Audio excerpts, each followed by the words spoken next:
Welcome to another chapter of Boundaries Edge, Mosaic Tales, where the past, present and imagination weave together in captivating stories.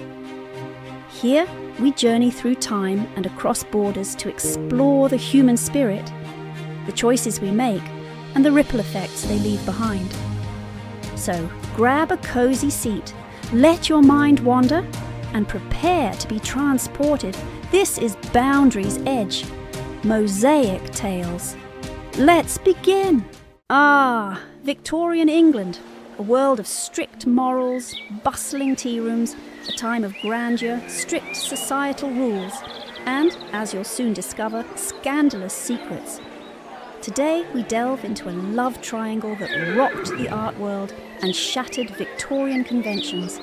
The story of Effie Gray, John Ruskin, and John Everett Millais. Was it betrayal or liberation? Let's find out. Effie Gray was barely 19 when she married John Ruskin, a celebrated art critic known for his intellect and eloquence. Their union seemed destined for greatness. Effie was beautiful, intelligent and full of life, while Ruskin held the admiration of Victorian society. But behind the grandeur of their wedding lay an unspoken tension. Effie's soft smile wavered as she noticed Ruskin's distant expression. He offered her his arm as they walked down the aisle, but his touch felt cold, almost mechanical. On their wedding night, Effie waited nervously in the grand bedroom of their new home. From the start, something was off. Despite their vows, Ruskin refused to consummate the marriage. Rumour has it that he was repulsed by Effie's body, yes, her body, claiming it didn't match his idealised notions of female beauty. She couldn't understand why.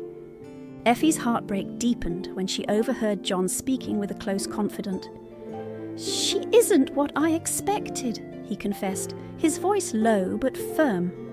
Effie later discovered that Ruskin's disillusionment stemmed from an idealised image of female beauty, one he had formed through art. The reality of her body didn't match the paintings he adored. The words crushed her.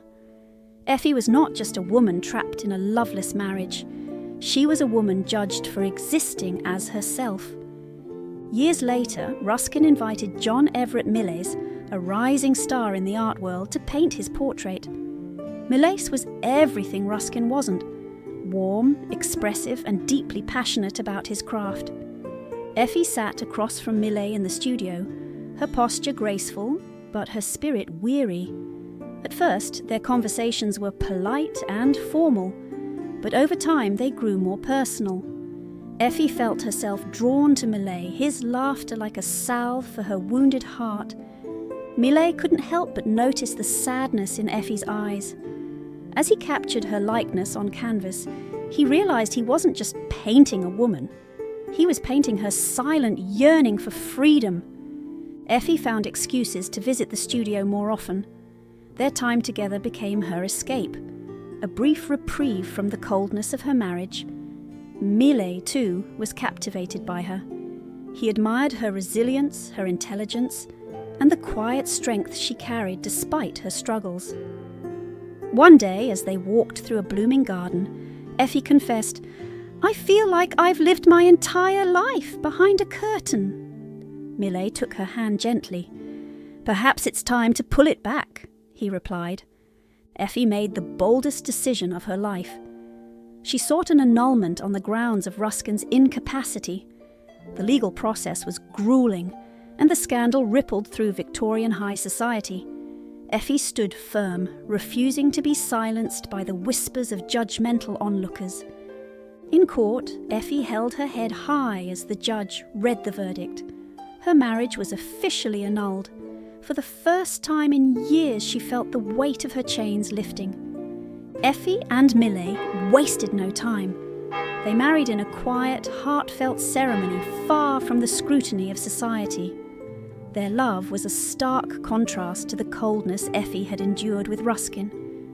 In their countryside home, Effie and Millais created a life filled with warmth, laughter, and creativity. Effie supported Millais as he rose to fame, and he, in turn, cherished her as his muse and partner. Despite their happiness, Victorian society wasn't so forgiving. Effie's annulment wasn't recognised by the Church of England, which labelled her marriage to Millais as immoral. She was ostracised from certain social circles, but she didn't care. Effie had chosen love over convention, and for her that was enough. As Millais painted one of his many masterpieces, Effie stood by his side, her presence a quiet testament to their defiance of societal norms. Together they proved that true love is worth every sacrifice. And so Effie Gray's story became more than just a scandal. It became a symbol of courage and self-liberation. In a world that sought to confine her, she broke free and found the love she deserved. What do you think? Was Effie's choice reckless, or was it the ultimate act of bravery? Let us know in the comments below. Thanks for joining us. If you enjoyed this story, don't forget to hit the like button and subscribe to our channel. It helps us keep making stories like this one. Until next time, I'll be seeing you soon.